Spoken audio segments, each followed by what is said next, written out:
Christmas fell on a Saturday, and I had gone to Vermont to be with my family for the weekend. Our gathering wasn't huge, since our family is so spread out. It consisted of my parents, my older brother and his girlfriend, my aunt and uncle, and myself. We had dinner together before we started a fire and had pumpkin pie and ice cream while we watched a movie. After that, we played cards for a while, and it was probably around 11 o'clock that we started figuring out where everyone was gonna sleep. My aunt and uncle took one of the guest rooms, while my brother and his girlfriend took the other. I would be sleeping on a nice pull-out couch in the living room, which I didn't mind.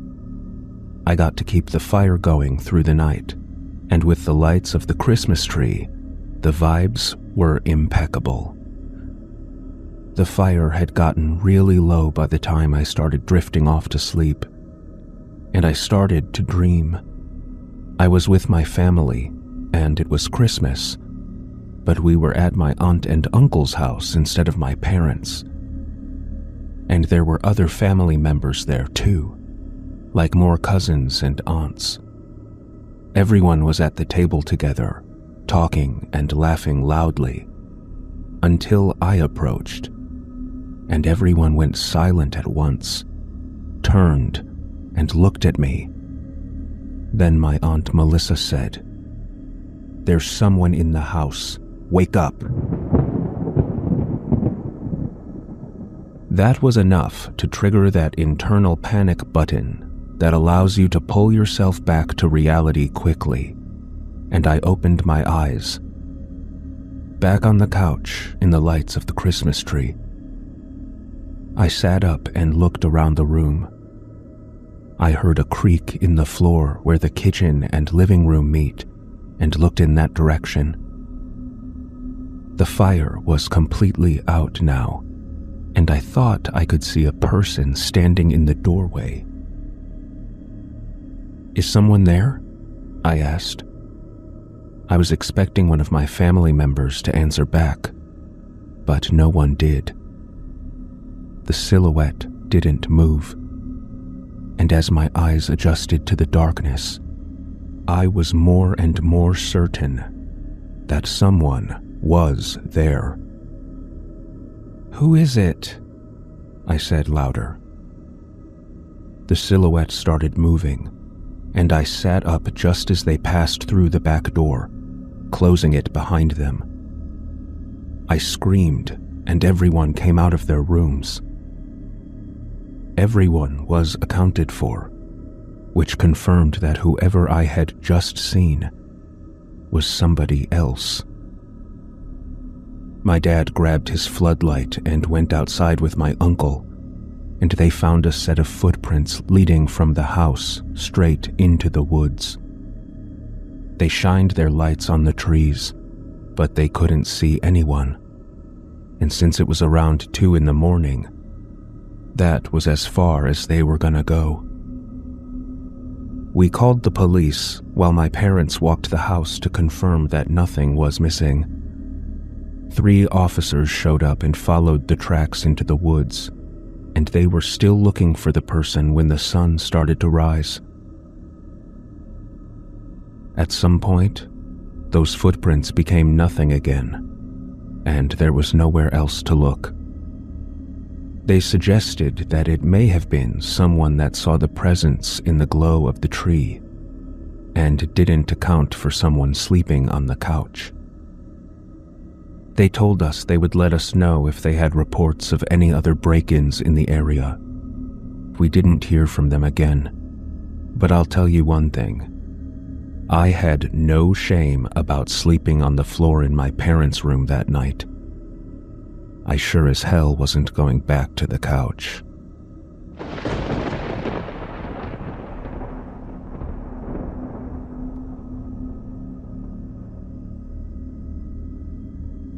Meeting my girlfriend's family for the holidays was the worst weekend of my life.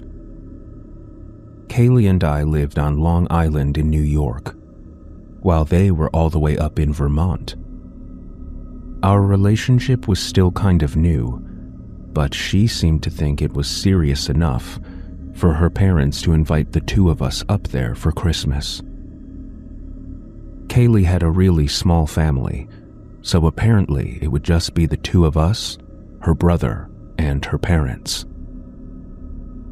Pulling up to the house was a pleasant surprise.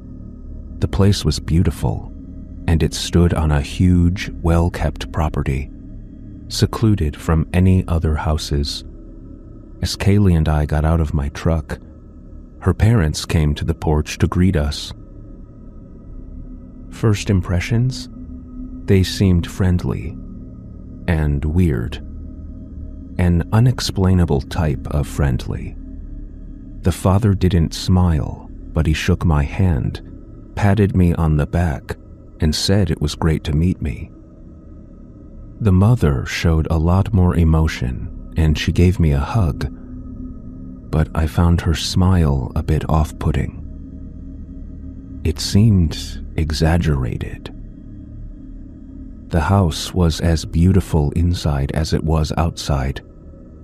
It was set up with a lodge-type atmosphere. Kaylee and I would stay in the guest room, which had an attached bathroom. A little while later, I met Kaylee's brother, Paul, who had just gotten home from work. He was a really socially awkward dude with a bowl cut and a huge tattoo running up his arm. We had dinner, which was awkward at certain moments, but overall normal. I tried not to make eye contact, but I could tell Paul kept looking at me for extended periods of time on a few different occasions. At one point, I finally looked back at him, and we locked eyes for like 3 seconds before he turned back away. He was giving me the most judgmental stare I'd ever seen, and it made me only more uncomfortable. At the end of the night, Kaylee left her phone on the nightstand as she stepped into the bathroom. I saw she got a text from her mom, and for some reason, feeling a bit snoopy, I decided to read it. What I saw changed everything completely. Do you think he suspects anything yet? Before I could process it, the screen updated to say 2 new messages, and her phone locked. I had to have misread the message, but there was no way to check now. I didn't know her password. Kaylee came back into the room. I kind of gave her the cold shoulder because my mind was racing, and she seemed to notice. She texted on her phone for a bit before turning out the lamp and going to sleep. But I was rolling around, awake for hours, thinking about that text. I had finally started to doze off when I felt Kaylee get out of bed. She was normally sort of clumsy, so I couldn't help but note how especially careful and quiet she was being. I opened one eye and saw it was 2 o'clock on the dot. I didn't move. I pretended I was still asleep. I heard her come to my side of the bed and stand there for a few moments before she left the room and walked downstairs. I heard the floor of the hallway shifting as someone else passed by the bedroom door. And a few moments later, it happened again. Something was going on. I silently opened the door, peeking out to see an empty hallway, and tiptoed to the top of the stairs to glimpse at whatever was happening below. I could hear talking in low voices coming from the dining room. I walked down a few stairs quietly. I heard Kaylee say something like, "When we go back up, you stand by the door." I got dizzy, and I felt like I might faint for a second. so I'm not even sure what her brother said back to her in response. But I felt like this was my only chance to leave. I snuck back to the room and grabbed my keys in the dark. But something felt off. I looked around the room and noticed something in the corner that wasn't there before. I stepped towards the lamp, turning it on despite my every desire not to, and the light revealed what was there. Kaylee's father was standing in the corner. I bolted to my car, pushing past her brother as I ran through the front door and threw myself into the car. I floored it out of that long driveway back to the road, and I didn't stop until I needed gas. At the gas station, I checked my phone and saw Kaylee texted me. "What the hell happened?" I waited to respond until later that night when I got home. I said, "I don't know what your family was up to, and I don't want to. Never contact me or come near me again." I thought about going to the police, but nothing had even happened. It could easily be explained away as my paranoia getting out of hand and a big misunderstanding. But that text was real, and those people were planning something. In the moment, I was sure her father was going to force me to stay in the room. But looking back, I don't think he moved at all. He was just standing there in the corner, eyes wide open, staring ahead, like a zombie. Kaylee, it seems, left me on red.